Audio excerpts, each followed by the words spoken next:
தமிழ் இசையினுடைய நீட்சியாக திரை இசை பாடல் இருந்தது. யார் வரைக்கும்? கேவி மகாதேவன் ஐயா அவர்கள் வரைக்கும் கிளாசிக்கல் ராகத்தை எடுத்து அந்த பாடல்களுக்குள்ள புகுத்தி அப்படி ஒரு மெட்டு கொடுப்பாங்க, எல்லாரும் கேட்குற மாதிரி. ஆனால் மெல்லிசை மன்னர் வந்தார் பாருங்க, அவர் என்ன பண்ணார் தெரியுமா? வெஸ்டர்ன் கிளாசிக்கல் கொண்டு வந்தார். அவர் இசையில கண்ணதாசன் பாடல் கொடுத்தாரு பாருங்க, ஒரு பாட்டு இயற்கையை மையப்படுத்தி இயற்கையில் நடக்கக்கூடிய அந்த சம்பவங்களை எல்லாம் இணைத்து தன்னுடைய அன்பை வெளிப்படுத்துறாங்க அந்த கதாநாயகி. வரி எழுதினார் பாருங்க, கண்ணதாசன் வரி எழுதினாரு.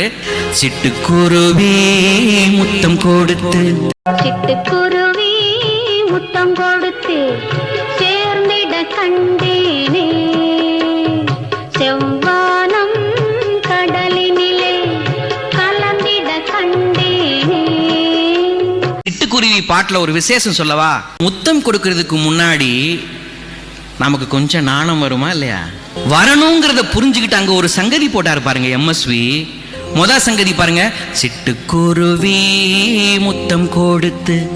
ரெண்டாவது சங்கதி, சிட்டுக்குருவி சிட்டுக்குருவி.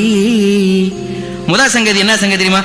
பப்பா சரி கரி சா ச. முதல் சங்கதி. ரெண்டாவது சங்கதி, பப்பா சரி கரி மகாரி ச. பப்பா சரி கரி மகாரி. சிட்டுக்குருவி முத்தம் முத்தம் கொடுக்க முன்னாடி அப்படி நம்ம குழையும்ல, சுசீலா குரலை குழைய வச்சாரு பாருங்க.